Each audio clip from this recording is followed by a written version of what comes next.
Muy buenas noches, amados hermanos. Damos gracias a Dios esta bella noche, una hermosa noche en la que podemos retomar nuestra lección número 11, reglas para la interpretación de las palabras y oraciones que encontramos en los pasajes bíblicos que nos dedicamos a estudiar para nuestra edificación personal o para compartirlos con otros, ya sea en el evangelismo, ya sea en la edificación a través de los estudios o en los sermones también en la misma edificación. Estuvimos viendo la semana pasada ya las reglas para determinar el significado de las palabras, siendo que en nuestra primera sesión estuvimos estudiando las reglas para determinar el significado de las oraciones. Ahora estamos en las palabras y la primera de ellas, la primera de estas reglas, es la que dice todas las palabras deben entenderse en su sentido literal, a menos que lo prohíba el sentido evidente del texto. Y estuvimos en la conclusión de nuestro estudio, la sesión pasada, haciendo énfasis en esto.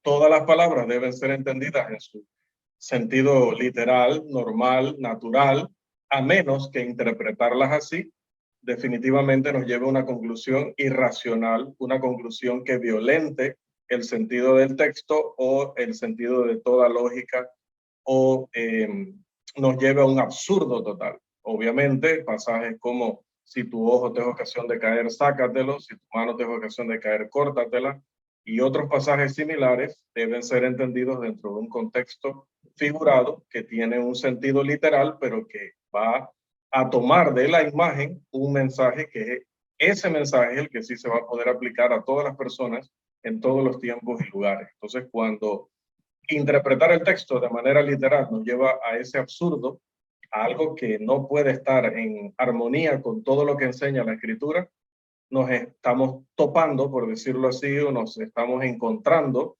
un pasaje que contiene lenguaje figurado. Entonces debemos identificarlo como tal. Pues no me detendré demasiado allí porque en la parte de hermenéutica o en hermenéutica parte 2 veremos en detalle todo lo que es el lenguaje figurado, específicamente todas y cada una de las figuras del lenguaje y veremos, como he mencionado ya, muchos otros aspectos.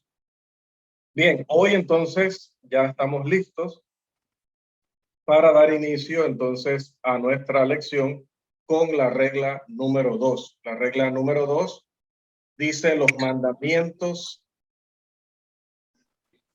mandamientos en general y las ordenanzas siempre deben entenderse en un sentido literal. Los mandamientos en general y las ordenanzas siempre deben entenderse en un sentido literal. ¿Qué quiere decir esto? Bueno, simplemente, hermanos, que como dice abajo, los mandamientos rara vez se emiten o se expresan en un lenguaje figurado. Generalmente, casi siempre, casi sin excepción, cuando se da un mandamiento, se dice en lenguaje literal, tal cual es, en tantas y cuantas palabras. Si un general en un ejército, me refiero, da sus órdenes en un lenguaje figurado, ciertamente va a ser interpretado muchas veces con todas las consecuencias que eso puede traer. Dar instrucciones así y siempre sería perjudicial para los objetivos de esa compañía. Por lo tanto, si alguna vez entrega una orden en un lenguaje que no es claramente literal, lo hará con mayor precaución, asegurándose de que primeramente sea imposible que sus palabras sean mal interpretadas. Eso por las consecuencias que va a traer. Imagínense en una guerra, imagínense en una situación límite y que por estar usando lenguaje figurado sus soldados hagan lo contrario de lo que se esperaba, de lo que se planeaba, trayendo las consecuencias contrarias de las que se querían. De la misma forma, el predicador sabe que está entregando un mensaje que puede tener consecuencias gravísimas sobre aquellos que escuchan. Por lo tanto, a la hora de predicar, va a tratar de usar un lenguaje que él esté seguro que la persona lo está entendiendo. Si utiliza algún tipo de ilustración, algún tipo de figura, sabrá dar el significado o el sentido de esa figura o de esa expresión. Pues así mismo es en la Biblia. Cuando en primer lugar vamos a la Biblia a encontrar la verdad de Dios y nos nos confronta el lenguaje figurado, tenemos que saber que necesitamos interpretarlo correctamente para no perdernos el verdadero sentido que puso Dios allí. Y generalmente cuando se trata de mandamientos no vamos a tener este problema, generalmente, porque a veces sí. Por ejemplo, el Salvador dice en Mateo 5:16, así alumbre vuestra luz, lo cual es una orden de parte de nuestro Señor, pero está en lenguaje figurado, definitivamente. Pero en ese caso, no hay probabilidad de que alguien falle en captar la idea exacta que se pretende comunicar. Por lo menos no alguien que esté en sus 5 sentidos, que esté sano, que esté interpretando la Biblia de manera honesta, coherente. No debería esta frase llevarlo a una mala interpretación o a una conclusión errónea. También se da el caso de Nicodemo. Nicodemo, a quien Jesús le dice que el hombre debe nacer de nuevo si es que quiere ser aprobado delante de Dios. Pero él se confundió en el momento. Pero luego Jesús no deja lugar a dudas en cuanto al significado de esas figuras que utilizó, porque luego le dice que simplemente nacer de nuevo es nacer del agua y del espíritu. Y esa expresión, nacer de nuevo o nacer del agua y del espíritu, ya no debería ser algo confuso como lo fue para el soberano de los judíos en aquella época. Pero en todo tiempo, al dar una ley con ordenanzas, no se puede esperar nada menos que el uso más claro, más natural, literal de las palabras. Vamos entonces a la regla número 3. Esta regla, si me ayudan, dice tanto la regla como el primer párrafo, ¿no? Que es el resumen de aquella o las primeras explicaciones o el desarrollo de esa ley. ¿Quién nos ayuda, por favor? Regla número 3. Amén. El significado literal de una palabra es aquel significado que le dieron aquellos a quienes iba dirigida.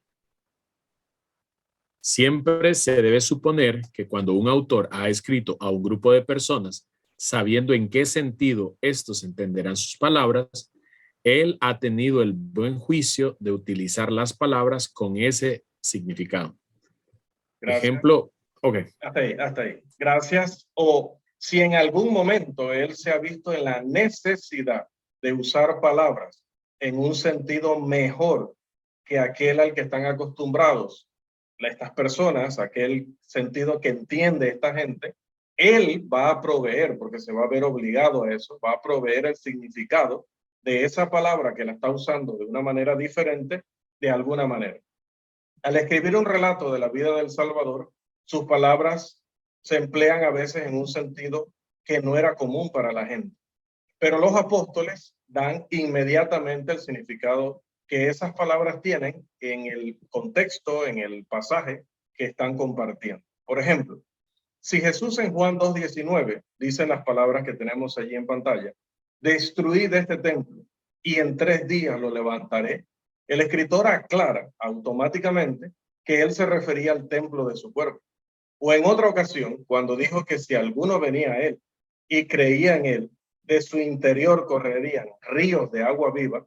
Para evitar cualquier mala aplicación de ese lenguaje, el escritor dice que lo expresado era una referencia al Espíritu Santo que aún no había sido dada a sus discípulos porque él aún no había sido glorificado, refiriéndome obviamente a Jesús.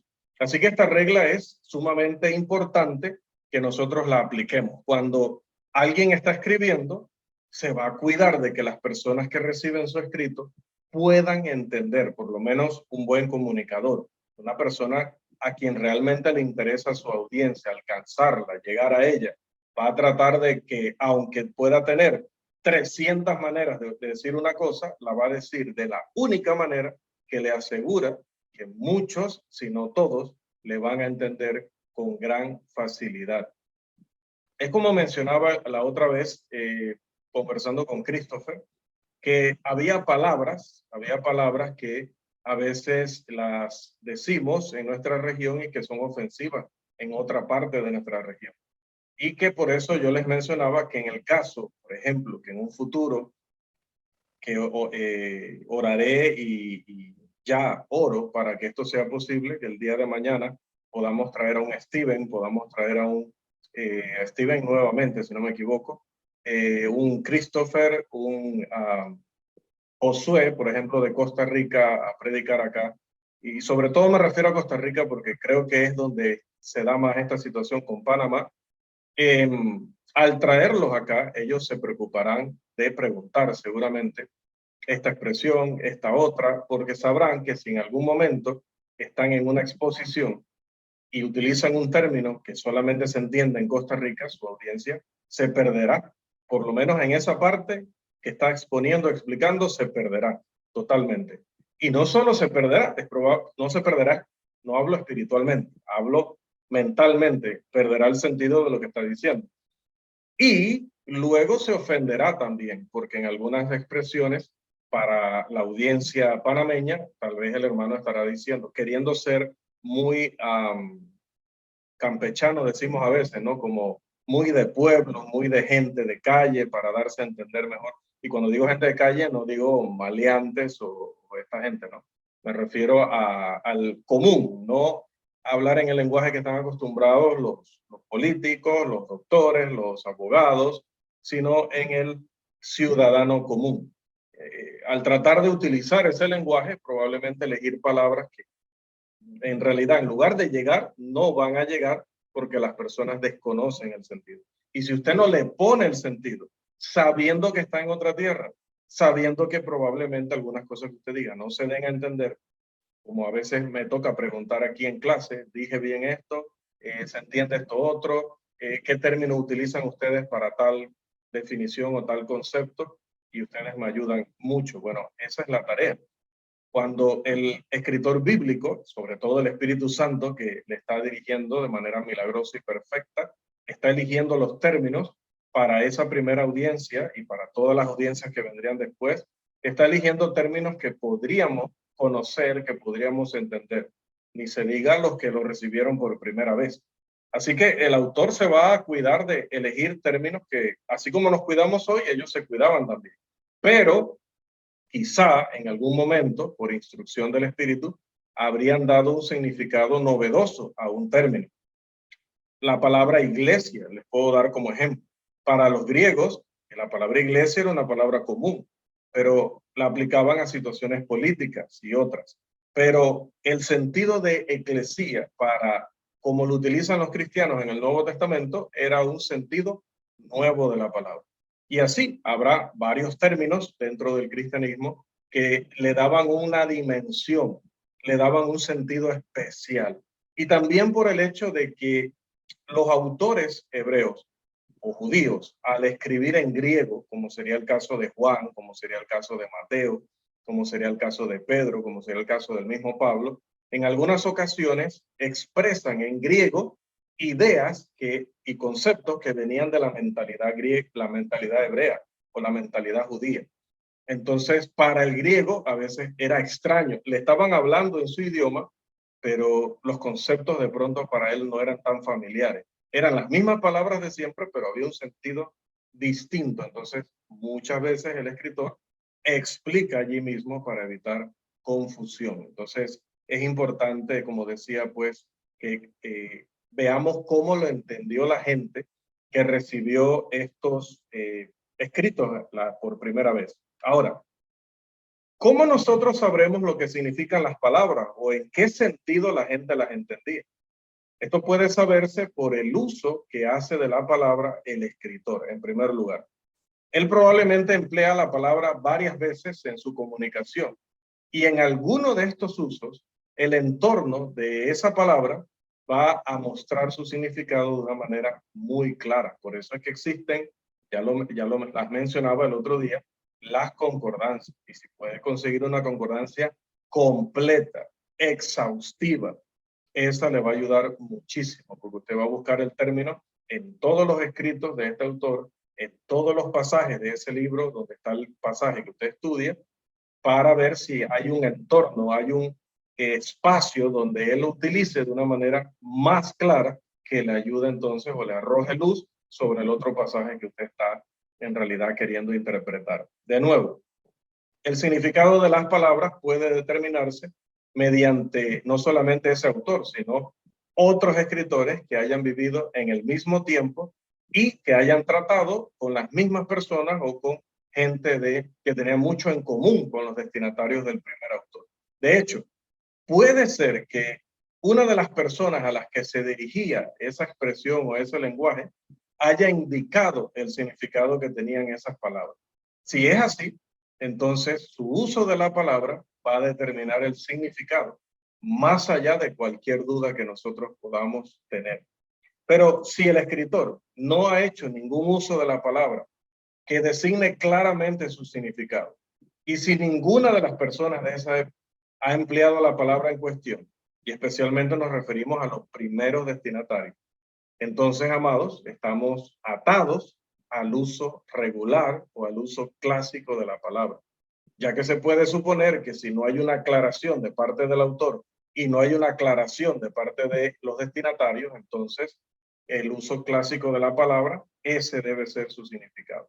A menos que, debido a la conocida educación de las personas para las que se empleó ese término, pues debe haber alguna razón para apartarse de esa significación y darle algún otro sentido. Que eso se verá cuando nos enfrentemos a los diferentes pasajes. Si se pueden tener buenos diccionarios en nuestros idiomas, claro, deben ser considerados como algo de gran valor. De hecho, algunas de nuestras ilustraciones en las diapositivas toman como ejemplo uno de los más reconocidos en el mundo. Pero, amados, los idiomas originales y también los escritos clásicos, donde en estos, sobre todo, por ejemplo, en el griego, van a ser para nosotros de un gran valor. ¿Por qué? Porque definitivamente son la fuente de la cual los lexicógrafos han recogido sus significados pertenecientes a las palabras que han colocado y que han definido en sus obras. Entonces, el léxico me ayuda muchísimo a mí como intérprete, claro. ¿Y en qué se basan los léxicos? No solamente se basan en el texto del Nuevo Testamento, sino que ese texto del Nuevo Testamento lo investigan en las obras clásicas para ver si el autor está utilizando el término en el sentido clásico o lo está utilizando en un sentido contemporáneo, es decir, para el tiempo de sus escritos. Y por eso es que ambas fuentes son necesarias para que nosotros podamos a veces determinar el significado de una palabra. Pero normal y generalmente el autor va a escribir palabras que su audiencia va a entender.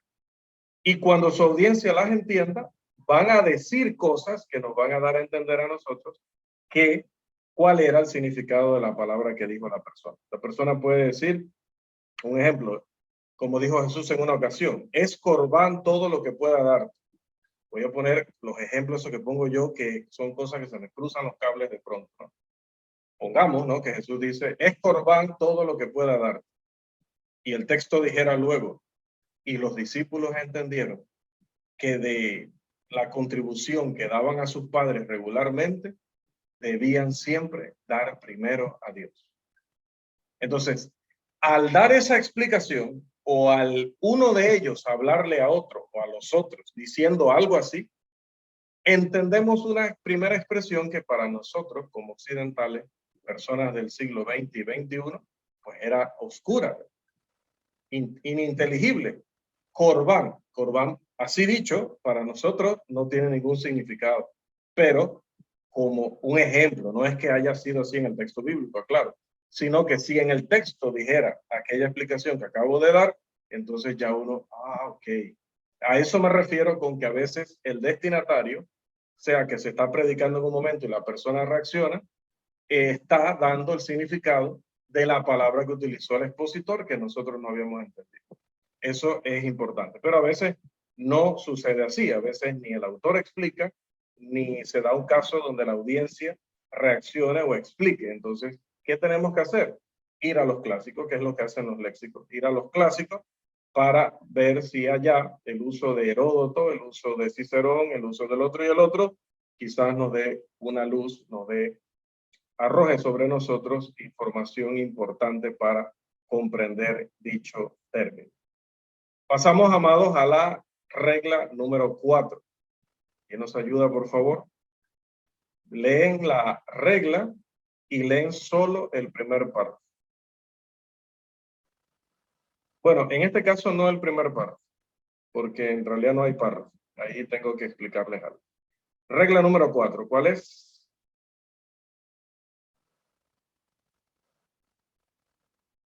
Hermano Joel, adelante. Regla número 4. Se supone que las escrituras dan algunas palabras, significados que no tienen en sus usos clásicos, perdón. Y, por lo tanto, la Biblia se convierte en un diccionario de sí misma. Amén. Gracias, Joel. Bien, la declaración es demasiado amplia y, sin embargo, es apropiada porque debe examinarse el uso bíblico de una palabra, como mencionaba el término iglesia y alguno otro más que se usa en un sentido muy particular. Por ejemplo, tenemos allí la palabra anciano. La palabra anciano aparece varias veces, tanto en el Antiguo como en el Nuevo Testamento, con un significado oficial, no el significado que tiene que ver con la edad de la persona, sino con un oficio. Ahora, ¿a qué oficio se refiere la palabra anciano? Debe aprenderse mediante el uso de la palabra. Si nos vamos a las referencias bíblicas del uso oficial del término anciano, como son 1 de Pedro 5, 1 y 2, Hechos 20, 17 al 28, Tito 3, 5 al 6 y 1 de Timoteo 3, 1 al 8 y el 17, descubrimos que cuando se utiliza la palabra anciano en un sentido oficial, es una alusión a quienes, a los obispos o al obispo o voy a decirlo en plural porque es a los obispos o a los pastores. No se está refiriendo a una persona solo tomando en cuenta el tema de su edad, me refiero, porque obvio, cuando hablamos de los ancianos no estamos hablando de personas de 20 años o de 30 años. Dice según las costumbres de aquella época que nadie podía ser considerado un anciano en el primer siglo que fuera menor de 40 años, jamás, bajo ninguna circunstancia. Por lo tanto, nunca se eligió una persona menor de esa edad. Por lo tanto, nosotros no estamos justificados tampoco para elegir una persona menor de esa edad porque nunca fue tampoco el ejemplo ni de la iglesia ni de los apóstoles. Bien, pero ese es otro tema. Hoy no me detenga para preguntarme eso. Ya dimos aquí organización de la iglesia. Ahora, no se ha encontrado que ninguna palabra, voy a aclarar algo dentro de esta regla, no se ha aclarado que ninguna palabra de la escritura se haya utilizado en un sentido contrario al uso clásico, al que siempre se le dio a esa palabra. No, contrario no. Hablaba de que se le puede dar profundidad, se le puede dar mayor dimensión, se le puede dar una aplicación particular, pero no un uso contrario. En todos los casos donde se tiene una palabra que necesita ser definida por la nomenclatura bíblica, es decir, por el lenguaje ya establecido de la Biblia para ciertas cosas, usted tiene una palabra que puede emplearse de manera diferente, pero sin violar su origen, su etimología, su primer significado. Tampoco se sigue que por la conveniencia del uso de una palabra en la Biblia, en un pasaje o pasajes específicos, que siempre deba entenderse esa palabra en el mismo sentido en todos los demás pasajes. No necesariamente. A veces se utilizará el término la mente de Cristo o la expresión la mente de Cristo para referirse a la revelación sobrenatural que tenían los apóstoles sobre la doctrina del Nuevo Testamento. Pero en otra ocasión se nos dirá que tengamos la mente de Cristo, como en Filipenses 2, para referirse a la actitud, a la manera de pensar, a la manera de sentir de nuestro Señor. Así que no necesariamente cuando se le da un sentido particular a una palabra en la Biblia, eso significa que esa palabra siempre va a significar eso en todos los demás pasajes. Otro ejemplo, la palabra tentar. La palabra tentar muchas veces se usa en el sentido de probar o validar. De esta manera se dice que Dios tentó a Abraham y sin embargo hay un escritor inspirado que dice, Dios no puede ser tentado por el mal, ni él tienta a nadie. A menos que concedamos que hay dos significados de la palabra en la Biblia, así como en otros lugares, nos enfrentaremos a una supuesta contradicción en la palabra del Señor. Pero a veces se da el caso de que un autor también tiene una expresión favorita y su uso difiere del que generalmente se hace de ella. Las frases en la Biblia son algo peculiares debido a los hombres que las usan. Una expresión favorita del profeta Isaías es rama o era rama y caña. Así, rama y caña. No sé si usted la había considerado anteriormente. Cuando nos hayamos familiarizado con el libro de Isaías, con el autor y cómo él escribe, cómo él se expresa, el significado de esta expresión, rama y caña, será muy sencillo. Les voy a ahorrar un poquito de trabajo. Es una metáfora que representa a todas las personas. Cuando nosotros decimos, esto ya lo supo todo el mundo. Bueno, Isaías hubiera dicho, esto ya lo sabe rama y caña. ¿Sí? Así. Si de repente vemos que se llevaron a rama y caña de un lugar, bueno, luego es que se llevaron a todos los que estaban allí. Usa también cabeza y cola con el mismo propósito. Otra expresión que encontramos en la escritura es tú lo has dicho, como afirmación de algo, aunque a nosotros nos parezca una evasiva, una desviación de la pregunta que nos están haciendo. No, en el primer siglo era una forma elegante, respetuosa de decir sí. Tú lo has dicho es, has hablado con verdad, has hablado con propiedad, estás en lo correcto, estás bien informado. No le está evadiendo, más bien lo está halagando. Es una expresión del mismo tipo que las que hemos mencionado.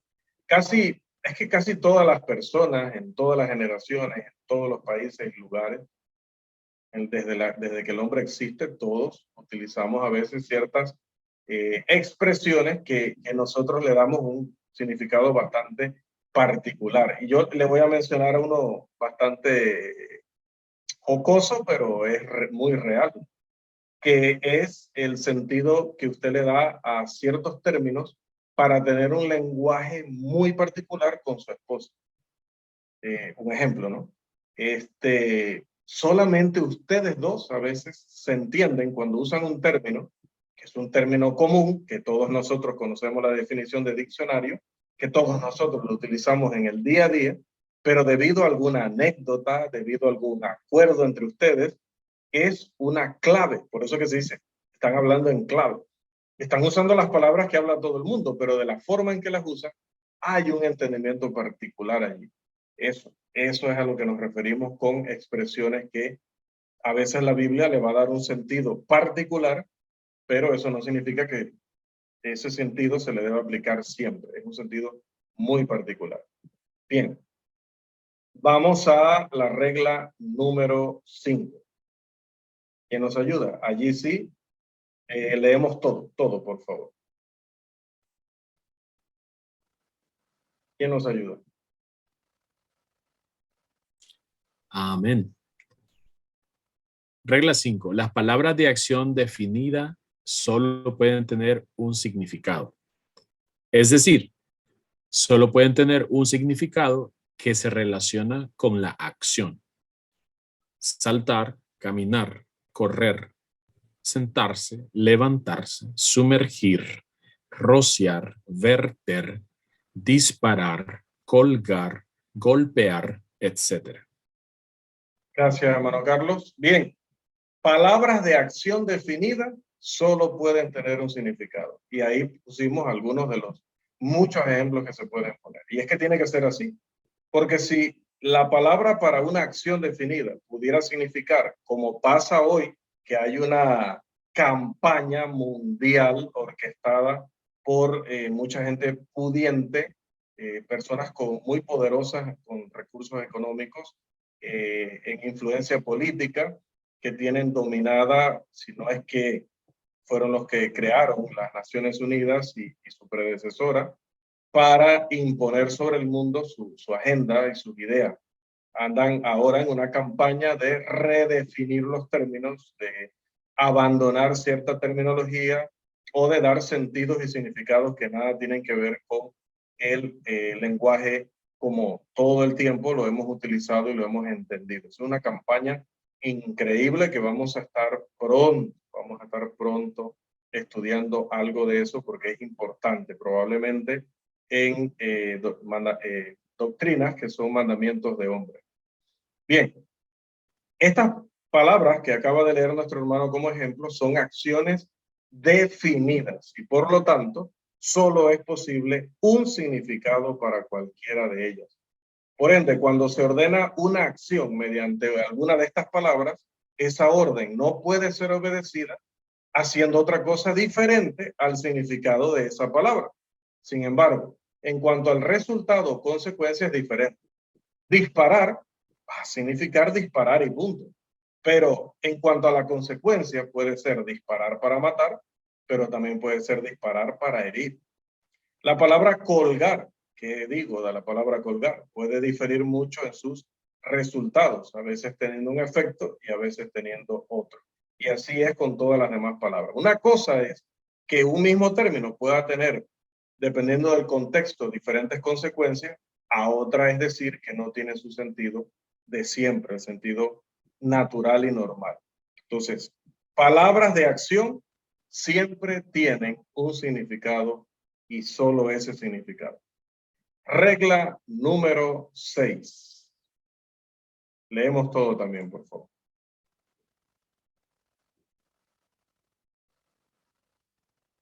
A ver. Amén. Hermano Irving. La explicación del escritor es la mejor definición que se puede encontrar. Se supone que él debe saber mejor que cualquier otra persona qué significado deseaba comunicar en la palabra. Así es, hermanos, esto es lo más obvio del mundo. Lo más obvio del mundo. Yo no puedo tomar un término y darle el significado que yo quiera. Ya lo decía. Cuando Juan el apóstol utiliza el término que luego se transmite como Armagedón, pues algunos hoy quieren darle un significado que Juan nunca le dio. Así hay muchos términos en la Biblia que no tienen el significado que las personas le están asignando hoy. Y eso es un error en la interpretación y por eso es que terminan enseñando como doctrinas mandamientos de hombres, precisamente. Si el escritor, hermanos, nos ha dicho algo con palabras que no admiten ninguna duda, ese es el final de toda consulta en el asunto. Por ejemplo, Emmanuel significa Dios con nosotros. Rabino significa maestro o instructor. Ahora, si nosotros nos trasladamos a la época de Jesús, el momento en que se utilizaron estos términos, ordinariamente rabino significaba grande. Pero en este caso, que se utiliza en los pasajes del Nuevo Testamento, significa maestro. Y este también es el significado que está en la palabra en todo su uso en el Nuevo Testamento. Cuando el autor de Hebreos representa al Salvador como alguien que abrió un camino nuevo y vivo hacia el lugar santísimo, quiso decir que a través de su muerte pudo abrir ese camino, es decir, a través del velo de su carne, como dice en esa expresión muy llamativa, muy poderosa, de la que hace uso el Espíritu Santo a través de este autor. Pero como esto se tratará nuevamente en las reglas por las cuales debe entenderse el lenguaje figurado, dejaremos más explicación y más detalles para cuando entremos específicamente a qué tipo de figura es y cómo se explica. Pero son ejemplos, ¿verdad? Regla número 7. A ver. Regla 7. La definición correcta de una palabra puede utilizarse como reemplazo de la palabra. Si se hace la prueba de esta manera y la definición es incorrecta, el sentido del pasaje será destruido, haciendo muy evidente que la definición no era la adecuada. Amén. Gracias, Carlos. Así es. Miren, cuando yo quiero saber si la definición que tengo de un término bíblico es la correcta, me voy al pasaje y en vez de decir la palabra, pongo la definición de la palabra mentalmente, ¿no? Para ver si encaja y ahí me daré cuenta si la explicación es correcta o no. Voy a darles un ejemplo. Voy a darles un ejemplo en Romanos. Por ejemplo, si me voy al libro, a la carta a los Romanos, me voy al capítulo 6, este pasaje dice, voy a cambiar la palabra bautismo por su definición. ¿O no sabéis que todos los que hemos sido sumergidos en Cristo Jesús, hemos sido sumergidos en su muerte? Porque somos sepultados juntamente con él para muerte por la inmersión, a fin de que como Cristo resucitó de los muertos por la gloria del Padre, así también nosotros andemos en vida nueva. Notan entonces allí cómo claramente la definición de bautismo encaja perfectamente, no destruye, no altera el sentido del pasaje. Todo lo contrario. Precisamente como está hablando de sumergir, está hablando de la figura de la sepultura. La única manera de poder cumplir con la figura de la sepultura es realizar el bautismo, tal cual su nombre indica, por lo menos en su sentido original, que es el de sumergir o el de inmersión. Entonces, solo se necesita declarar el verdadero significado de una palabra para dar el mismo sentido al pasaje que la palabra que queremos definir. Ponemos la definición y si encaja, esa es. Si no encaja, ya entonces sabemos que nuestra definición está incorrecta. Por eso, eliminar la palabra y reemplazarla con la definición es fácil de hacer y es un método bastante valioso para el intérprete cuando está tratando de asignar dentro de un contexto el significado real, el significado que verdaderamente el autor quería dar, el significado que encaja con la situación, que encaja con el tema, que encaja con los destinatarios, para nosotros poder decir que estamos reflejando exactamente lo que quiso decir el autor. Pasamos entonces a la regla número, la penúltima por hoy, la regla número 8, por antítesis. Dice, bueno, sobre esta no les voy a pedir que lean porque es bastante corta, ¿no?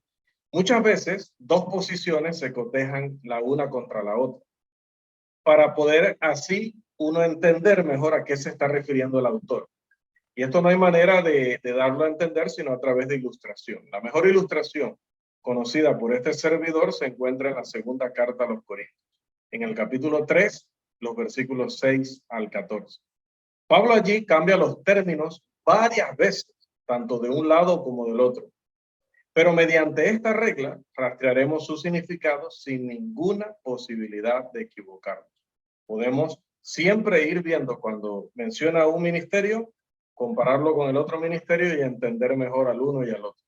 Cuando menciona una ley y menciona la otra, cotejarlas y poder entender mejor a qué se refería con una y a qué se refería con la otra. Esto se da también en sus dos alegorías, las que están en Gálatas 4, 22 al 31 y las que están en Romanos 11, 16 al 26. Estos términos opuestos cumplen el fin valioso que quiere el autor de que entendamos aún mejor lo que nos está enseñando por esta vía de la confrontación o contraste entre dos cosas opuestas. Prestándoles la debida atención, no nos vamos a perder o no vamos a perder de vista el sentido de ninguno de estos términos, ni se nos van a presentar dificultades para una apropiada comprensión de lo que el autor quiso comunicar. Finalmente, por hoy, la regla número 9. Aquí sí vamos a leer, por favor. ¿Quién nos ayuda?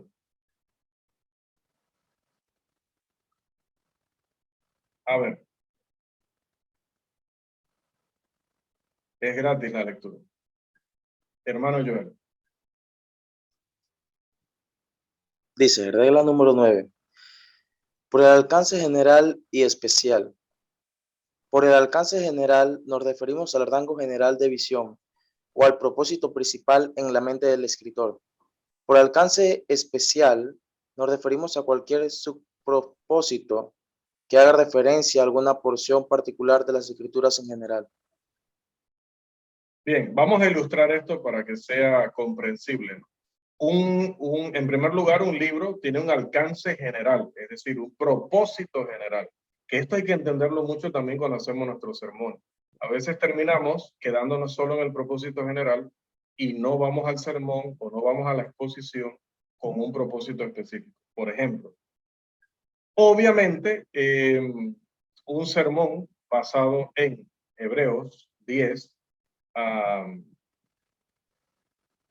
A ver, déjenme buscar para ser preciso, dijo nuestro amado Stevens. Hebreos, capítulo 10. Dice, a ver, ya les digo.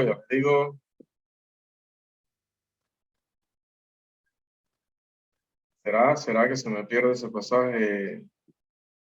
¿Dónde está ese pasaje, Stevens? Precisión.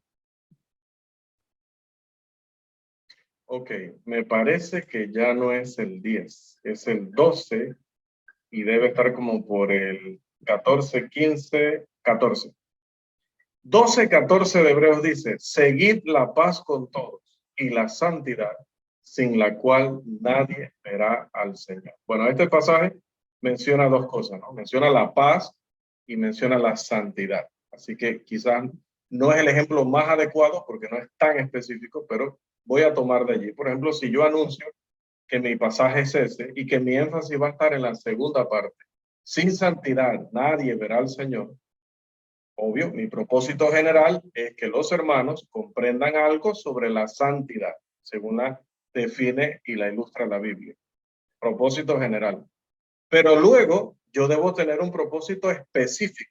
Luego yo debo decir, o queremos comprender el concepto de santidad, según enseña la Biblia, un ejemplo, para aplicarlo en nuestros lugares de trabajo, para aplicarlo en nuestro trato con las hermanas jóvenes, para aplicarlo en nuestro trato con las personas del mundo en general, ¿no? Para aplicar, y así nos vamos, ese sería el propósito específico dentro de un propósito mayor. Cuando los autores bíblicos escribieron, también escribieron con un propósito general. Por ejemplo, Mateo escribe queriendo describir a Jesús, queriendo describir a Jesús como el Mesías. Ese es el propósito general. Pero luego hay secciones dentro de Mateo que tienen propósitos específicos que ayudan al propósito general, pero que ellas solas están también logrando ciertas cosas en los lectores. Asimismo, Juan tiene un propósito general de mostrar que Jesús es divino, que Jesús es verdaderamente Dios. Pero dentro de las secciones de su evangelio están partes que van a cumplir ciertos propósitos específicos con la audiencia, que están relacionados con el propósito general, pero que por sí solos tienen un propio sentido, una propia meta o propósito. Pues nosotros debemos conocer ambas cosas. El alcance general que tiene el libro, como también el alcance especial dentro de un contexto particular. Sigo ilustrando, y con esta ilustración cerramos por hoy. Pablo deseaba dejar claro en las mentes de los santos que estaban en Roma que el evangelio era el único sistema por el cual los hombres podían esperar razonablemente la salvación. Y no voy a adentrarme mucho en esto porque aquí, si queremos hablar de Romanos, tenemos a Josué, a Christopher y a Steven. Esos hombres se han dedicado a estudiar en particular este libro, creo que como también el libro de Santiago, muy en particular. Así que no me voy a meter mucho porque ese es el campo de estos hombres, ¿no? Pero vamos a usarlo como una ilustración, vamos por encima. Pablo deseaba dejar claro, decía que el evangelio era el único sistema a través del cual los hombres podían esperar razonablemente la salvación. Solamente. Y su tesis está basada en el texto que todos nosotros conocemos, como es el texto de Romanos 1, 16 y 17. Pero para demostrar que esta proposición era verdadera, era necesario mostrar que todos los hombres están perdidos. No podría haber un sistema de salvación si no hubiera nada que salvar. Bien, por eso él comienza mostrando que todos los hombres están perdidos. Este punto lo va a dividir luego en secciones, de manera que él pueda presentar el tema sin ofender ni a una parte ni a otra de la audiencia que tenía allá en Roma, ni la que tendría después. Entonces, procede a mostrar que los gentiles eran pecadores, pero al hacer esto todavía era necesario seguir dividiendo o subdividiendo el tema y mostrar, número uno, que ellos eran responsables de sus pecados si habían conocido a Dios. que podían conocer a Dios por medio de sus obras en la naturaleza y que en la historia o en sus tratos con los hijos de los hombres, Él había revelado su ira contra toda impiedad que ellos habían cometido. Número 2, que comenzaron a fallarle a Dios allá en el pasado remoto por la negligencia en su reconocimiento de el gobierno divino del Creador y se volvieron vanidosos o corrompidos en sus imaginaciones, cambiando a Dios a la semejanza de hombres o de cuadrúpedos y reptiles. Que las etapas de su caída fueron las siguientes: dejar a Dios, volverse corruptos en sí mismos y luego volverse inmorales hacia los hombres o desarrollando afectos desviados hacia los hombres. Una segunda subdivisión es mostrar que los judíos en ninguna manera estaban en una mejor condición que los gentiles, aunque así lo creyeran, porque ellos también estaban necesitados de la salvación. Esto de nuevo se subdivide en dos líneas argumentales diferentes. Primero, su historia o un examen de los hechos en el caso, y también las declaraciones de las propias escrituras respecto al pueblo de Dios, a Israel. Pero habiendo establecido el primer punto en el argumento, luego procede a demostrar que ellos no podían salvarse a sí mismos, ni unos ni otros, pero sobre todo los judíos. Cumplido esto, debe mostrarles que el evangelio podía hacer lo que no se podía lograr de ninguna otra manera, lo que no podía lograr ni alcanzar ninguna persona aparte de Cristo. Pero ahora hay nuevas líneas de pensamiento que deben investigarse, como el alcance y los resultados de esta salvación de la que habla Pablo. Y si ha habido alguna injusticia de parte de Dios al disponer este plan, específicamente este esquema para salvar a los hombres. También cuando el hombre ha sido redimido de un estado de pecaminosidad, debe ser colocado bajo algún sistema mediante el cual pueda ser guardado del pecado y formado como la clase de hombre que debería ser. Estoy usando hombre en el sentido que abarca hombre y mujer, ¿no? Ahora, para desarrollar al hombre tan espiritual como Dios lo quiere, tan consagrado como Dios lo quiere, tan obediente como debe ser, ¿lo vamos a colocar bajo la ley de Moisés? ¿O Dios le va a colocar bajo la ley de Moisés? ¿O será el evangelio de Cristo el que le proporcione las instrucciones y ayuda que más necesita para lograr ese fin? E incluso entonces faltaría saber si la redención en Cristo fue plena y completa, o si salvó el espíritu y dejó que el cuerpo se pudriera en la tumba sin ninguna esperanza. De esta manera, Pablo conduce ese poderoso argumento siguiendo cada proposición con otra que conectaba con ella. Teniendo en cuenta el propósito principal de esta carta, recuerden, Romanos 1, 16 y 17, y que el propósito particular a la vista en la sección de la cual proceden las palabras que queremos analizar, la interpretación es fácil y segura. En lugar de esta regla segura de interpretación, siempre ha existido una tendencia entre los llamados eruditos, comentaristas, analistas y todos estos, ¿no? Una tendencia a ignorar el tema que el autor estaba discutiendo, tanto en sentido general como en sentido específico. Y tratan de encontrar primero lo que significa la palabra bajo ciertas circunstancias. Y concluyen entonces que ese debe ser el significado de la palabra en cuestión.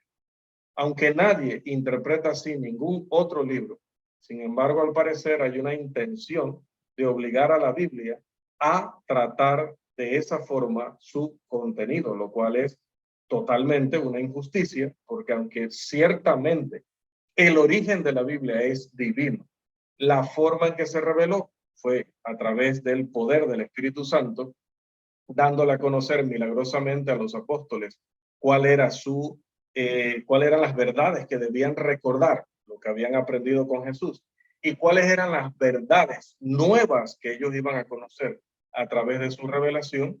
Pues lo que produjeron luego es un libro que está en capacidad de ser estudiado, de ser leído, estudiado, analizado y comprendido como podríamos hacer con otros libros. ¿Cuál es realmente la diferencia? Obvio, en primer lugar, que las consecuencias de entenderlo o no entenderlo tendrán una afectación rotunda, eterna sobre nuestros destinos. Si yo entiendo mal la Biblia, me iré a la condenación eterna. Y si entiendo bien la Biblia, seré salvo e iré al cielo. Si la entiendo, es una sinécdoque, ¿no? Solo estoy mencionando la parte de entender, pero obvio que me estoy refiriendo a una vida consagrada también. Si la entiendo, voy al cielo. Si no la entiendo, iré al infierno. Si no la entiendo, no la guardo. Otra vez estamos usando una frase elíptica. Otra vez, cuando voy a analizar la Biblia, a pesar de que eso es grave, debo saber dos cosas, como dije. Uno, que es de origen divino. Dos, que lo que yo entienda o no de ella afectará a mi destino eterno. Pero en lo demás, responde a todas las demás reglas naturales a la hora de que usted va a estudiar un libro, buscando en él la verdad, buscando entender a su autor, buscando comprender la idea que comprendieron también los primeros destinatarios. Para de esa forma, entonces usted hoy saber que está rescatando el significado original del libro. Pero eso se hace con los libros de Heródoto, de Cicerón, de todos aquellos, ¿verdad? Tácito, Pluvio, todos los que escribieron en la antigüedad. Con cualquier libro de la Edad Media, con cualquier libro de la Edad Moderna y con cualquier libro de la Edad Contemporánea. Es lo mismo aplicar reglas de gramática, como vimos, la morfología, la sintaxis, la historia. Si fue escrito en otro idioma, analizar si la traducción es correcta, si es precisa, conocer otros libros del autor, conocer su manera de pensar, de escribir, de dirigirse, de usar ciertos términos. Hermanos, todo eso que les estoy diciendo aplica para interpretar también, por ejemplo, las leyes de nuestro país. ¿Qué es lo que hacen supuestamente nuestros legisladores o diputados? Lo que supuestamente ellos hacen es crear leyes, pero aparte de crear leyes, también interpretar, reinterpretar, editar leyes, que para eso necesitan primero discutir su significado para saber si está obsoleto, si no, si requiere actualización o no, si puede, a pesar de haber sido escrito hace 40, 90 o 200 años, poder utilizarlo aún. Todo eso, ese análisis que hace este jurista o este representante de la ley, es el mismo análisis que hace el historiador con un libro de la antigüedad, es el mismo análisis que van a hacer con un libro clásico, es el mismo análisis que van a hacer con un libro moderno, cuando las personas hoy estudian poesía, cuando estudian literatura en muchos otros sentidos. Simple y llanamente. Otra vez, la diferencia estará en que estamos tratando un libro divino. La diferencia está en que si nosotros no lo comprendemos, no lo obedeceremos. Y si no lo obedecemos, iremos a la condenación. Grandes diferencias totalmente con los demás libros. Pero cuando ya hemos entendido eso y nos acercamos al libro para estudiarlo y comprenderlo, entonces ya de ahí pasamos a tratarle naturalmente, como dijo Pablo en Efesios 3, leyendo lo cual podéis entender. No necesitamos, como decíamos la semana pasada, una iluminación sobrenatural.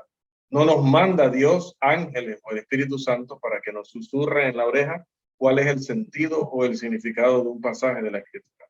Nada de eso.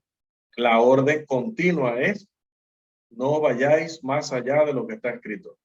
La orden continua es: todo lo que habéis oído desde el principio, eso permanezca en vosotros. La orden es: vivamos todos bajo una misma regla. La orden es: retén la norma, dice el apóstol Pablo a Timoteo. Entonces, hay un sistema, hay una regla, hay una norma, y esa es válida desde que Cristo murió en la cruz para todas las personas, en todos los tiempos y en todos los lugares, desde ese momento hasta ahora y hasta que acabe el mundo. Porque ya es la última dispensación, la última oportunidad que el hombre tiene. Pero Dios diseñó un libro que no solamente va a ser entendido por eruditos, por predicadores, por maestros, no. Diseñó un libro que pueda ser entendido por todos. Porque si lo hubiera diseñado, como lo mencioné en un principio, todos tendrían excusas si no fueran maestros, predicadores, sacerdotes, eruditos, etc. tendrían todos excusas porque dirían, bueno, es un libro que yo no puedo entender y que los únicos que lo pueden entender son este grupo de personas, esta élite, como se creyó mucho tiempo o le hizo creer por mucho tiempo al mundo, pues ya ustedes saben, la gran iglesia apóstata de Roma. No podemos caer en eso nuevamente hoy. Por eso le hacía énfasis la otra vez a una hermana tocando un tema sobre esto de la verdad y el evangelio. Recuerda lo que dice Lucas 8:15. La semilla es la palabra. Yo le puedo venir acá a usted a aconsejar y yo puedo estar involucrado en un vicio que usted no sabe. Entonces, la palabra dependió de mí, la palabra no depende de mí. Si la palabra fue predicada tal cual está, si yo estoy en pecado, eso no va a afectar el contenido de mi predicación si el contenido de mi predicación está fundamentado en la Escritura. Esto no significa que estoy justificado a vivir una doble vida o a ser inmoral o a ser vicioso, etcétera, o falso maestro. Pero lo que estoy diciendo es, una persona, si un bautista agarra Marcos 16, 15 y 16 y lo lee, por tanto, id y predicad el evangelio a toda criatura. El que creyere y fuera bautizado será salvo, mas el que no creyere será condenado. Bueno, dice la palabra de Dios que toda persona debe escuchar la predicación del evangelio. Dice también este texto que esa persona que lo escuche debe creer en ese mensaje, debe creer en el personaje que es el centro de ese mensaje. Y también dice aquí que debe bautizarse y que solamente haciendo estas dos cosas puede obtener el resultado, la bendición, la promesa que es que será salvo. Si un bautista me dice eso, leyendo el pasaje, ¿está mintiendo o está diciendo la verdad? Está diciendo la verdad. Y es que los bautistas no están errados en todas las doctrinas bíblicas, ni tampoco los evangélicos, ni tampoco los mormones, aunque casi, ni tampoco los adventistas, ni tampoco los testigos de Jehová. Habrá varias cosas o muchas cosas en las que ellos estarán diciendo concretamente la verdad que dice el libro. ¿Por qué? Porque el libro está diseñado para que lo entiendan todos, para que puedan aplicarse estas reglas y lo podamos entender. Dicho sea de paso, estaba pensando en hacer una tabla resumida, pero denme tiempo para eso, tengo eso en mi corazón, una tabla resumida para que tengamos las reglas a mano, para que en todo momento no tengamos que ir al folleto y consultarlo. Cuando ya tengan este folleto, pues lo pueden tener allí para luego dar clases o repasarlo, pero sería bonito tener las reglas en en un solo gráfico, algo así, o en un folletito, como un tríptico, un brochure, y tenerlo allí siempre a mano para que estemos recordando cuáles son las reglas para interpretar adecuadamente las oraciones y las palabras. Bueno, amados, hasta aquí esta parte de nuestra lección, las reglas para determinar el significado de las palabras. Nos queda más material por delante, pero el tiempo anda a caballo y nosotros a pie, así que el tiempo nos ha superado por mucho y damos gracias a Dios igual por tener la oportunidad de haber compartido esta noche una vez más.